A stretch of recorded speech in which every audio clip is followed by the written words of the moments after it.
I'm going to give you advice. I'm going to give you some advice, and we're going to leave it like that, guys. Yeah. Yeah. Is that obviously you're opening yourselves up to someone maybe not as nice as me as my colleague here. Someone who's maybe going to utilise their powers. Yeah. And start maybe searching you underneath the counter-terrorism law. Sorry, I'm not laughing at you. No. I'm smirking because I know what you're saying, and I'm suing about six different police forces. I'm just here, but so, you must get a different reaction than of course we do. Today, yeah? Of course we do. So the reality is this, yeah. We're just speaking to you. Listen, mate. Don't come back. Don't come back. I got arrested for. What started as a routine public filming session outside a police station spiraled into a tense confrontation loaded with intimidation, authority posturing, and thinly veiled threats. Within seconds, officers approached the auditors with that familiar commanding tone, attempting to establish dominance before any actual crime had even been identified. Instead of calmly assessing the situation, the sergeant immediately framed lawful filming as suspicious behavior, hinting that sensitive information inside the station somehow transformed a public sidewalk into restricted territory. But the auditor saw right through the performance. Calm, experienced, and clearly educated on the law, he refused to fold under pressure. What made this encounter explosive wasn't just the officer's aggressive approach. It was the immediate clash between assumed authority and a citizen unwilling to surrender his rights. The officers expected compliance, but what they got instead was resistance backed by legal knowledge, confidence, and a camera rolling every second of the interaction. So just come over here. Just come over here, please, pal. No. Sorry? No. Just come to the paper for me. Who are you? I'm police officer. I'm Sergeant Gersh. I'm a duty sergeant on today. Just come across here, please, mate. What's your collar number? 9386. Right, what do you want me for? Right, I want to speak to you because we've obviously got sensitive information inside the police station. Well, shut your blinds then. Find out who you are and make sure there's no offences taking place, okay? Shut your blinds then, mate. Simple. Right, no, that's not the situation here, is it? Obviously, we've got people in there that we don't need to be having... Well, it is a situation. That's the reality here, okay? No, the reality is... Yeah, you're here, you're outside the police station, you're balaclavaed up, and we've got stuff going on in there, yeah? Snood. Right, well, I don't care, man. I'm not here to argue, I'm here to debate the matter. Go away, man. I'm just making sure... Yeah, obviously I can't speak to you. You're being aggressive to me straight away. Aggressive? Yeah. Who do you think you are taking that tone with me? Taking what, sorry? Taking that tone with me? Have I been polite to you? Not really, no. Of course I have. You've walked over, come over there, I want to speak to you, get over there. Yeah, have I sworn at you? Have I done anything that out of hand? Did I say you swore at me? No, but you're saying that you seem to be here to argue but then with you me. said something to me. All I'm trying to do is get to the bottom. I'll give you a simple solution. All I'm trying to get to the bottom of is what's going on here, because we've obviously got sensitive stuff in there. Right. Okay? Yeah, and you're obviously pointing the camera through, and we've got stuff that doesn't need to be in the public domain. Right, so I'll tell you now, Sergeant, the camera didn't point through. Okay. I pointed it at the window as I was walking past. Okay. I didn't go up to the window. Right. And I didn't put my camera, I didn't look at anything inside the building. Okay, so I just need to make sure that's fine. Yeah, and then we're out with you. We're done. Yeah. Let's need to make sure that it's not something on there that's sensitive that relates to police information. Oh, don't be daft. Well, no. Don't be daft. Stop being a sausage. I'm not being a sausage. You are being a sausage. No, You're wasting my time. I'm trying to help you out here. I don't need helping out. Right. You're alright before I met you, and I'll be alright long after. Okay. Well, the reality is here. Who are you? PC 16790 Reed. Are you both stationed here? Yeah. So PC Reed and Sergeant Sausage. Right. Don't start being abusive towards me, mate. Yeah? Abusive? I've been nice to calling you a sausage? Right, okay, gents. Why is that being abusive? Can I see the footage? Is that a crime? Can I see the footage that you've taken? Well, I don't think so, mate. No. Don't think so. Don't even touch me either. Okay. I know what you lot are like. Okay, what you police brutality and all that lot. Called? That's what I'm doing. I'm covering the story on police brutality. Okay, what are you two gents called? So stay away from me. Keep your 2 metre distance. What are you two gents called, please? None of your business. Are you refusing details? Is it our right to refuse? Well, I'm trying to get to the bottom where you commit any offence or not. Obviously, if you've got information that relates to... We haven't committed an offence, mate. We're just filming in public. If you've got information or take information, I've got to decide what you're going to use that information for. We're filming in public, and I've already alleviated your suspicion. You've actually put it through there. I'm asking you, if I've alleviated your suspicion, and I've told you. If you're going to show me that footage... I pointed the camera at the window as I was walking past. I didn't go up to the window. That's the issue of sensitive information. Well, shut your blinds then. Like explain to Derek, the sensitive information. What are you accosting me for in public? Sorry, what are you saying? You're accosting me. We're explaining to you. You're harassing, alarming and distressing me. That's what you're doing. We're both explained. We're both alleviated your suspicion, so you're both dismissed. No, we're not. Yeah, you are. As the confrontation intensified, the sergeant doubled down on control tactics, demanding explanations, questioning intentions, and fishing for access to footage despite having no lawful grounds to do so. The officer repeatedly referenced sensitive information, attempting to justify the stop, yet the auditor dismantled that argument piece by piece. He calmly explained that the camera merely passed by the window and never intentionally captured anything inside. But instead of accepting the clarification, police continued escalating the encounter, transforming a simple conversation into a pressure-filled interrogation. That's when the power dynamics started shifting dramatically. The auditor refused to accept the officer's framing of events and challenged every assumption with precision.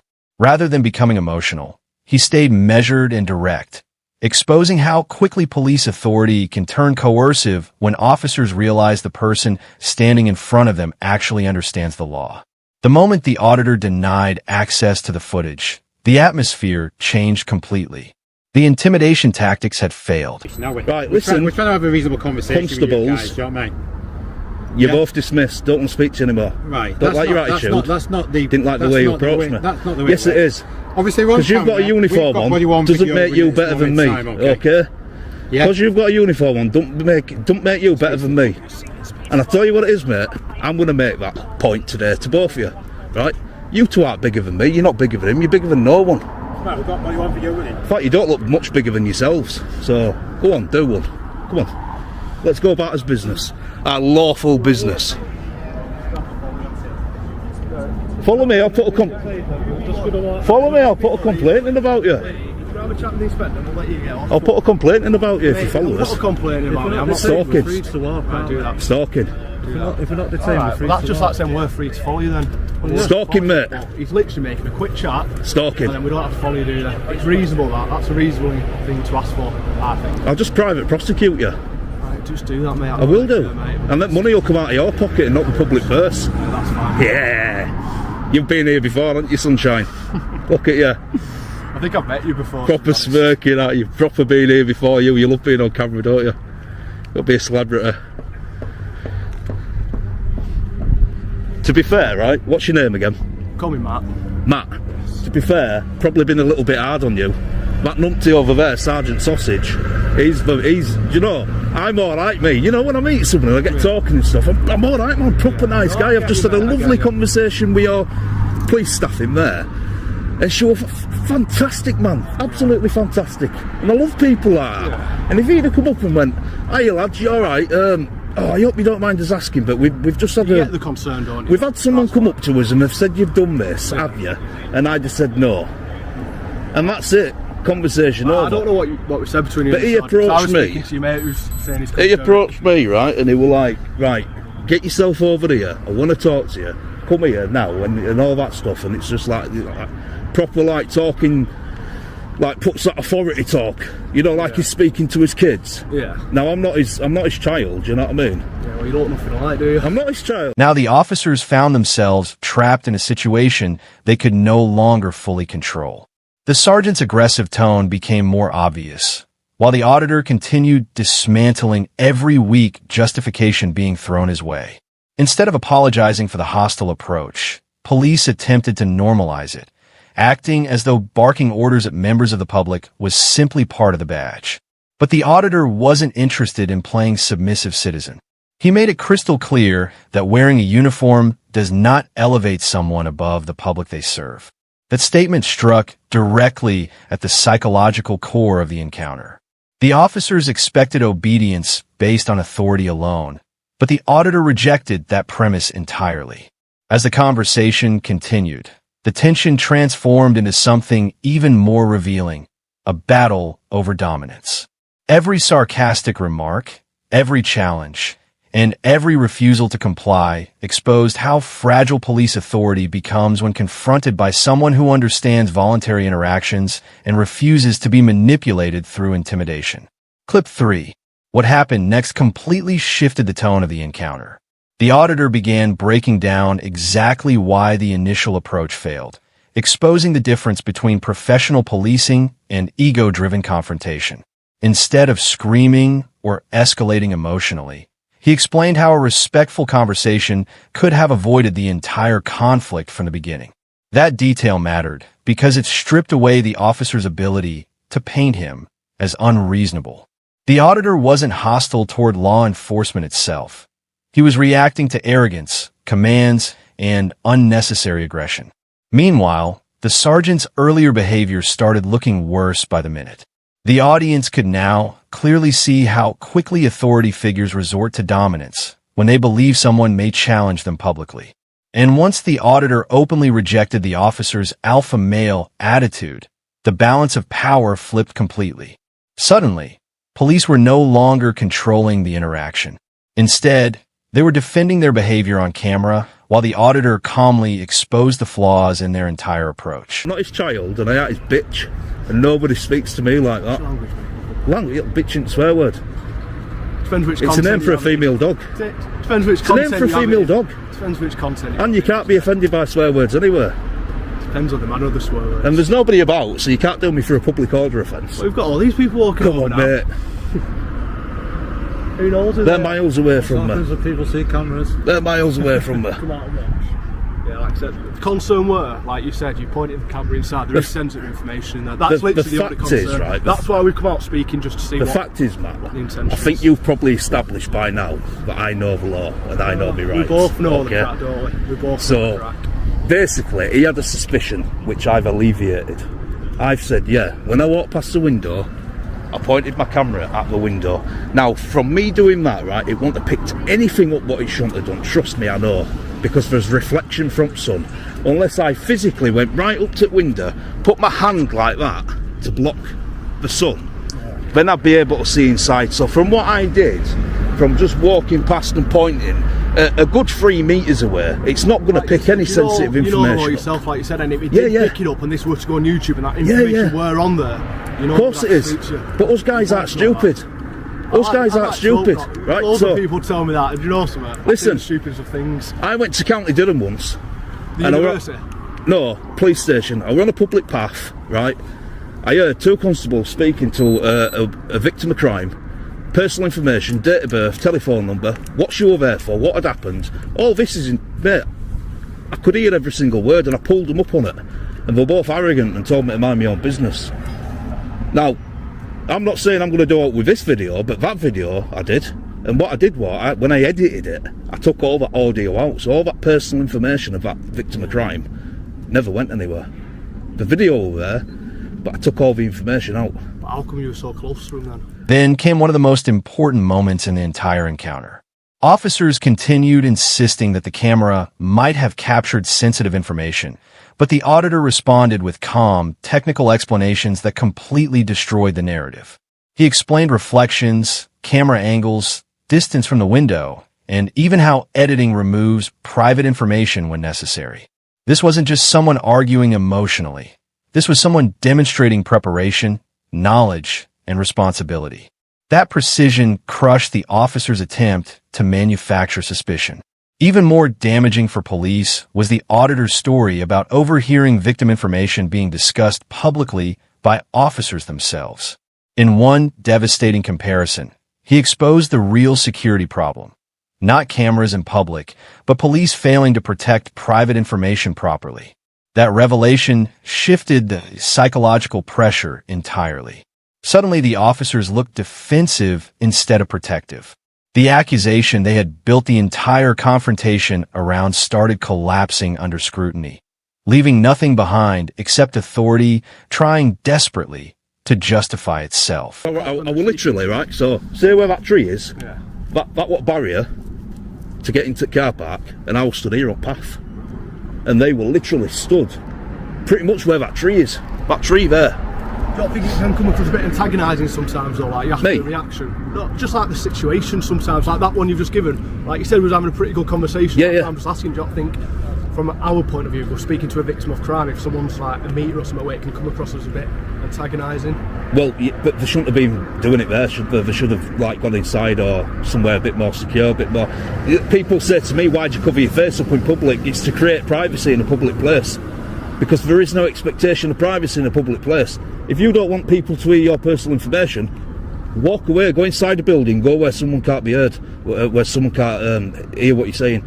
If you don't want information on your computer showing, because if I was a terrorist, right, and I quote, if I was, which I'm not, what information could I get off them computer screens if I did go up to the window and point my camera in? And I've got an even bigger lens in my bag with a better zoom on it. I could get everything on your walls, mate, which I haven't done.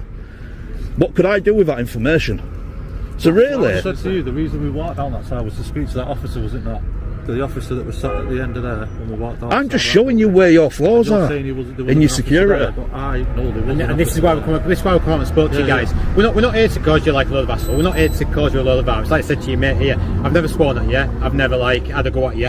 All I'm saying is I'm concerned. If there was information relating to your mum, your partner, one of your family members, you would not want someone coming and poking through the windows, would you? Yeah, do you know what I mean? I wouldn't put that out online or anything. But we don't know who you are. Yeah. All we know is there's two lads out there with face masks on. All right, and we ain't got a clue who you are. Yeah, so we're out here doing our jobs because that was what you would expect as a member of the public. If that was your mum, your sister, your brother, or whatever, that information relates to. And that's the reality of what we are. We're a working police station, guys. Yeah. As the discussion moved deeper into privacy and public filming laws, the auditor highlighted a truth many people never fully understand. There is no expectation of privacy in public spaces. That statement cut directly through the emotional arguments police were relying on.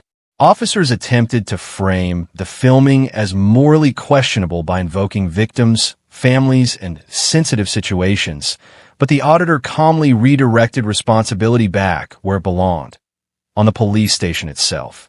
If confidential information could be seen or heard from public land, then the security failure rested with the station, not the citizen holding a camera.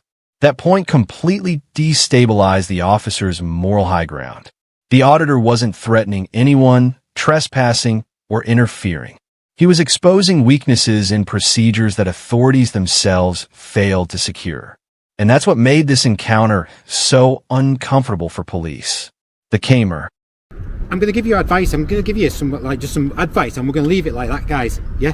Yeah. Is that obviously you're opening yourselves up to someone maybe not as nice as me as my colleague here. Someone who's maybe going to utilise their powers. Yeah. And start maybe searching you underneath the counter-terrorism law. Sorry, I'm not laughing at you. No. I'm smirking because I know what you're saying, and I'm suing about six different police forces. I'm just here, but so, you must get a different reaction than of course we do. Today, yeah? Of course we do. So the reality is this, yeah. We're just speaking to you. Listen, mate. Don't come back. Don't come back. I got arrested for calling an inspector a muppet. Yeah. Right. So I know exactly where you're coming from. And this is if you'd approached us, your approach was wrong. If you'd approached us, like I said to your colleague, and went, "Hey lads, you all right? I'm sorry to bother you. Listen, you're not in trouble or anything, but we've just had someone come and say something to us about cameras in windows. Have you been pointing any cameras in any windows?" I'd have said no. All right, no problem, mate. Just make sure you don't, because there's private, sensitive information. This is what we're going on. It's all on video. What I've said to you on video is you were just a little bit too dominant, mate. At first, you were like the big alpha bear, the papa bear. That's my job, mate. I'm a cop, aren't I? Do you know what I mean? Yeah, but you've got to be nice about it. And you're pointing. You got to be nice about it. Pointing cameras through our windows that relates to victims and offenders and people that people have got relatives and stuff like that. You just got to be a little bit nicer about it. That's all. I'm a nice guy. Your approach, just. Any nice landlord? I'm sure you are a nice guy, but your approach needs to be a little bit better. Well, I accept that, but maybe your approach needs to be better as well. Right. Well, I accept that as well. Then, if you accept that, guys, what I've said, I accept what you've said. We're going to leave it at that. Yeah. I asked you, do not come back and point those cameras. You've obviously been given advice from me now. Do not point through the, because if you do come back pointing through the window again, after I've advised you, obviously we may have to look at this matter a little bit. What we're not going to do, you know what I mean? But I'll tell you what it is, Sergeant, and this isn't me being antagonistic or try to instigate anything, because I've already said we're not gonna. But I can tell you now for a fact, if I wanted to, I could do. Well, you could. There's not a damn thing you can do about it. You could do, guys, but there is going to be consequences for that. I'll warn you now. Do you know what I mean? And then I've been a nice guy with you. I've been reasonable with you. I've explained what's going on inside a working police there'd be then station, consequences for Greater Manchester Police Force. Well, I'm not going to go into that, but that's the reality of today, John. Mate, I've been nice to you. But let's just agree to disagree. Okay, guys. All right. No one's gone up to any windows, so there's no issues. All right. All right.